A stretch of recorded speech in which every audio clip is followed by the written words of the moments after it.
And now joining us to discuss now the latest exhibition, The Art of Thinking Well, the legacy of Stanisław Herakliusz, Lubomirski, is Kamil Frejlich, curator of that very exhibition. Hello, sir, and welcome to TVP World. Hello, thank you for having me. So now, first things first, what inspired the decision to focus on Stanisław Herakliusz, Lubomirski for this particular exhibition?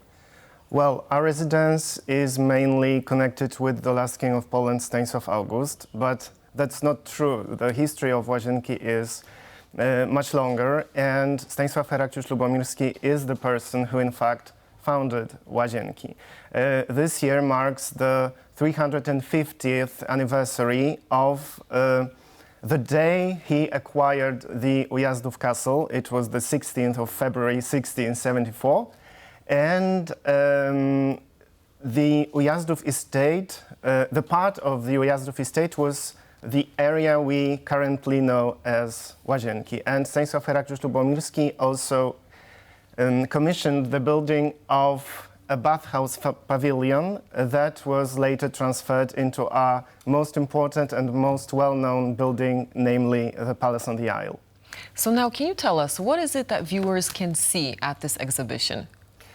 So this exhibition is divided into two parts. The first part is dedicated to Łazienki and Ujazdów, of course. This is our starting point, where the viewers can see plans, sketches, drawings presenting the Bath House Pavilion and the Ujazdowski Castle. And the second part is dedicated to Stanisław Herakliusz Lubomirski himself.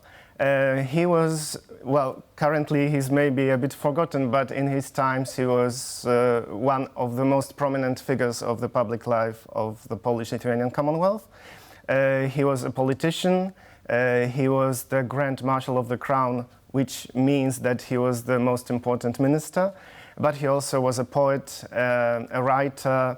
He founded many other buildings apart from Łazienki. And we wanted to show all these fields of his public activity, and we had to find objects presenting all these fields. So they are very diverse. This exhibition is very multifaceted. We present, apart from drawings, also old prints, manuscripts, a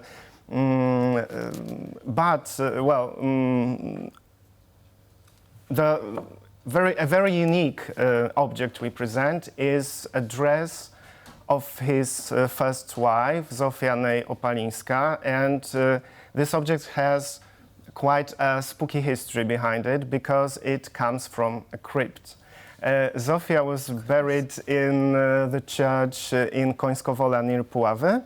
And in 2010, the crypt, there were archaeological investigations in the crypt, and her tomb was opened, and her remains, dressed in the dress, were taken out of the tomb.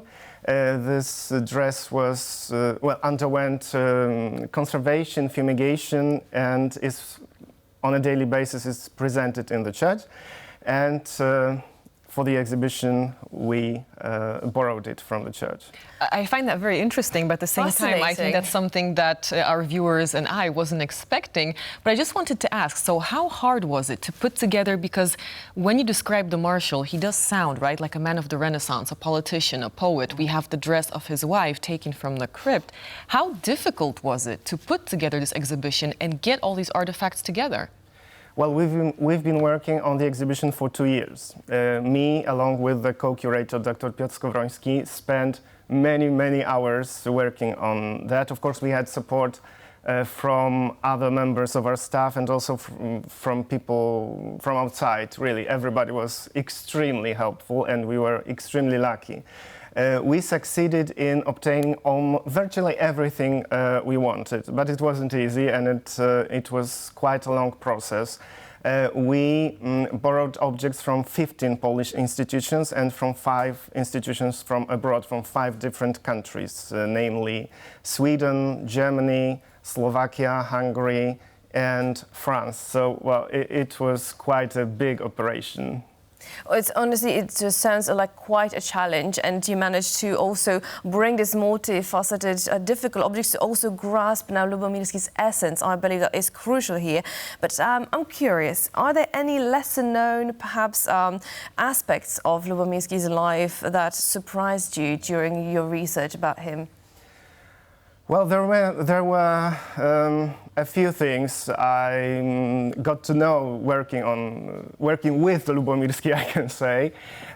Well, he is very often named the Polish Solomon, and I considered it just a convention, something that a researcher once wrote and everybody after that repeated that phrase. But I found that it was not the case.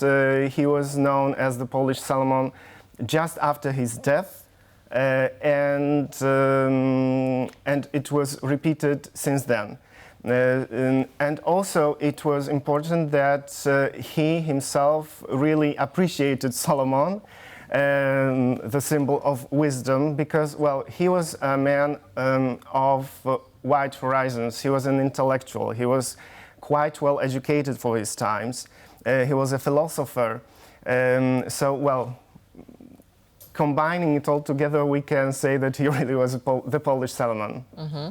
Now, what about if we now were to return to this exhibition? For who is it addressed to? So, is it only for adults, or, for example, adults and children? Well, the exhibition is, I would say, for adults, but we really tried to prepare many things that can help adults see the exhibition with children. Also, we prepared many other activities like guided tours, not only for adults and not only in Polish, workshops, classes, many other things. So I think that definitely everybody can find something for themselves on the exhibition. So if someone doesn't speak Polish but English, they can also come and have a look? Yes, the exhibition is both in Polish and English and also in Ukrainian. All right. Perfect, very inclusive. So I really hope that our viewers now as interested as I am in Lubomirski's work. Thank you so much, sir, for joining us. Thank you. Thank you.